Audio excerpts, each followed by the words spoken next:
Ferris Bueller, my name. You made a mixtape? Good job. I hope you get a good job. We was all outcasts, only listen to Good Mob. I performed at Fun Fair. Fun fact, I'm never going back to school. Been there, done that. You see my little 10 ding, same in my dumb. Battle of Shiloh, April 6th and 7th, 1862.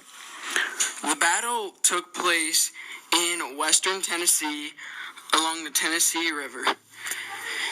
The Confederate Army was led by Sidney Johnson, and the Union Army was led by Ulysses S. Grant.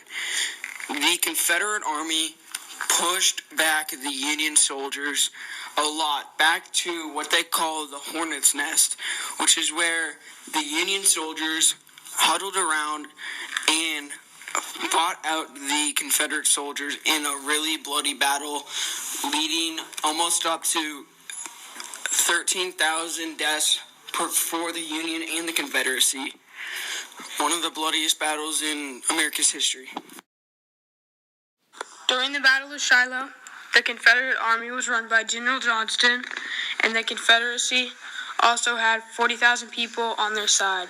The Confederacy attacked the Union Army that was at their base, and by the end of the war, 10,699 of the Confederacy's soldiers died.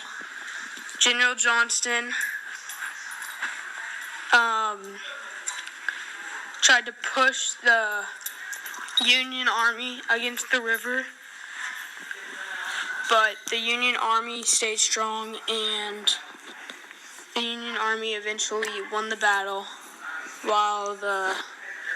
even though the Union Army lost more people, they had more people to begin with, so that means that the Confederacy actually lost the battle. The Battle of Shiloh was a victory for the Union, which was led by Ulysses S. Grant. It is also known as the Battle of Pittsburgh Landing, but got renamed Battle of Shiloh because of a small Methodist church that was on the battlefield. Grant's army, the Union, was pushed back in the night by the Confederates, but they held the line, which was called the Hornet's Nest, which was a very important thing that they had to hold or they could have lost the war. Grant received reinforcements in the night and attacked the Confederates in the morning. They were surprised by this attack and were pushed back, and Grant was able to take control. Grant surrounded them, and Lee ended up surrendering. This was the bloodiest two-day battle and was the bloodiest battle until the Battle of Gettysburg. There were many disadvantages and advantages in the Battle of Shiloh. For Confederacy, advantages were home court, plan of attack, and geography. For the Union, there's leadership, a lot of people, weathering, and government skills. Disadvantages for the South were trade, which South relied heavily on trade with foraging countries. Gun-to-men ratio, did not have enough weapons for men, and the number was smaller. Disadvantages for the Union were unknown territory. They didn't know the land as well as the South. Surprised attacked by the South. Wasn't prepared for it. And the last one was victory was needed, so many men were wasted. But add it all up, this resulted to a Union victory and was a big victory fought by the Union.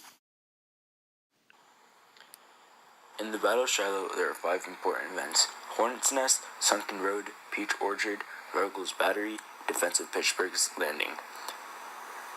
The Union engaged with 66 soldiers, and the Confederate engaged with 44,700 soldiers. In the Hornet's Nest, this was a 7-hour battle, and the name was given due to the fact that bullets were flying past really fast, and somebody said, "It sounds like there's hornets in the battlefield." There is 13,000 casualties for the Union and 17,000 for the Confederate. The Union ended up winning the battle, and this was the bloodiest 2-day battle the war has seen today until future battles.